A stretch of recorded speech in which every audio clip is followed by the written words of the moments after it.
अस्सलाम वालेकुम friends, I am science teacher Mohammad Usman. आज जो टॉपिक हम अस्सलाम वालेकुम friends, I am science teacher Mohammad Usman. आज जो टॉपिक हम डिस्कस करने जा रहे हैं दैट इज़ एक्सक्रीशन। वो क्या है? एक्सक्रीशन है। देखिए, एक्सक्रीशन सिंपल्स क्या है?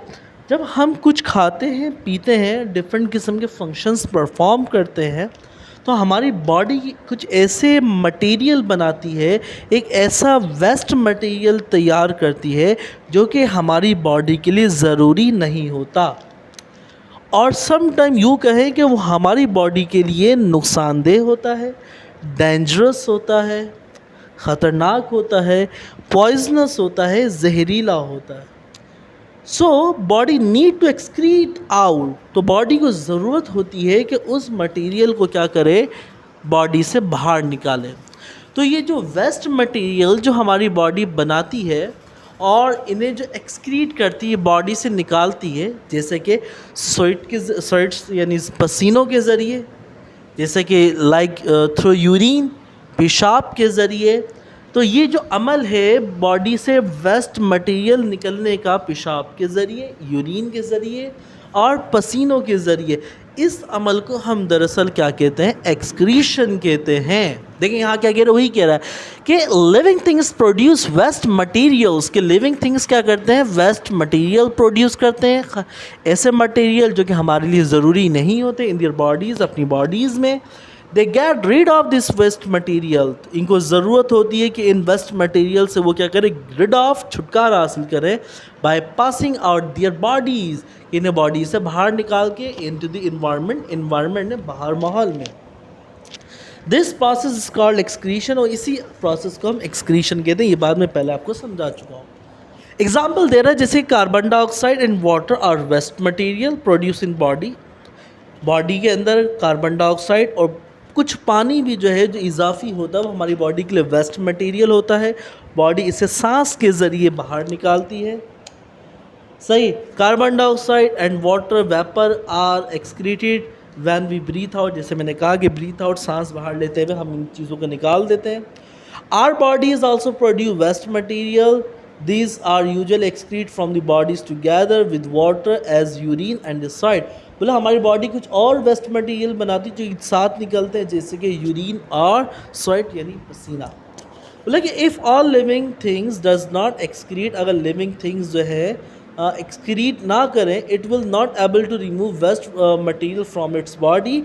तो वो अपनी बॉडी से अगर वेस्ट मटेरियल को रिमूव नहीं करेंगे, this will cause it to fall sick, ये एक बीमार पड़ जाएंगे, एंड इवेंचुअली डाई, और मर भी सकते हैं। अच्छा, यहाँ एक कन्फ्यूजन होती है नॉर्मली, जो कि मैं बता दूँ, वो ये कि नॉर्मली जो फेसेस जो होते हैं, यानी जो पोटी, जिस हम आम ज़बान में कहें, या फिर उर्दू में हम उसे पाखाना भी कह सकते हैं, ये जो है आपका वेस्ट मटेरियल, इसको बॉडी से बाहर निकालने का जो प्रोसेस जो है, that is not, it is not called excretion. इसे हम एक्सक्रीशन नहीं कहते, बल्कि that is called the defecation. इसे हम डिफिकेशन कहते हैं। ये एक्सक्रीशन में नहीं आता, क्योंकि ये वो वेस्ट होता है जो कि हमारी बॉडी प्रोड्यूस नहीं करती। ये तो दरअसल रिमेनिंग होता है, यानी जो हमने खाना खाया होता है उसमें से जो बच जाता है, वो हम अपनी बॉडी से क्या करते हैं? निकाल रहे होते हैं। ये हमारी बॉडी प्रोड्यूस नहीं करती। जो एक्सक्रीशन में वो वेस्ट मटेरियल बॉडी से निकाला जाता है जो कि हमारी बॉडी इटसेल्फ प्रोड्यूस करती है, ठीक है। और जो डिफिकेशन में जो हमारा पखाना होता है, जो पोटी होती है, वो दरअसल हमारी बॉडी प्रोड्यूस नहीं करती, बल्कि ये तो दरअसल हमने जो खाया हुआ होता है उसका बचा कुचा होता है, जो कि अपनी बॉडी से वेस्ट आउट होता है। तो जो पोटी या फिर का जो वेस्ट आउट होना जो है, बाहर निकलना है, इससे हम एक्सक्रीशन में नहीं, बल्कि इसे हम डिफिकेशन में ले रहे होते हैं। नेक्स्ट टॉपिक जो है, अदर जो कैरेक्टरिस्टिक्स लिविंग ऑर्गेनिज्म की है, दैट इज़ रिप्रोडक्शन है। कि लिविंग ऑर्गेनिजम्स क्या करते हैं? रिप्रोड्यूस करते हैं। रिप्रोड्यूस करने से मुराद दरअसल क्या है? देखें, जितने भी लिविंग ऑर्गेनिजम्स जो हैं, दे नीड टू रिप्रोड्यूस, उन्हें रिप्रोड्यूस करने की क्या है? ज़रूरत है। اگر وہ ریپروڈیوس کرنے جیسے کہ دیکھیں انسان جو ہے بچے دیتا ہے، بلی نے بھی بچے دیے ہیں، مینڈک انڈے دیتا ہے اور انڈوں سے کیا نکلتے ہیں؟ بچے نکلتے ہیں۔ فرض کریں اگر لیونگ آرگینزمز جو ہیں ریپروڈیوس نہیں کریں گے تو کیا ہوگا یہ کہ جو لیونگ آرگینزم ریپروڈیوس نہیں کرے گا آفٹر اے ٹائم، ایک مخصوص ٹائم کے بعد وہ اسپیشیز کیا ہو جائے گی؟ ختم ہو جائے گی۔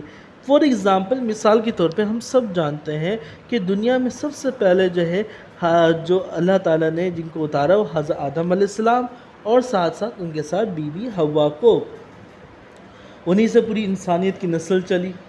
فار ایگزامپل اگر حضرت آدم علیہ السلام اور حضرت حوا، دیکھیں اس وقت دو لوگ تھے، آج پوری دنیا کی آبادی تقریباً 600 کروڑ ہے، 600 کروڑ ہے۔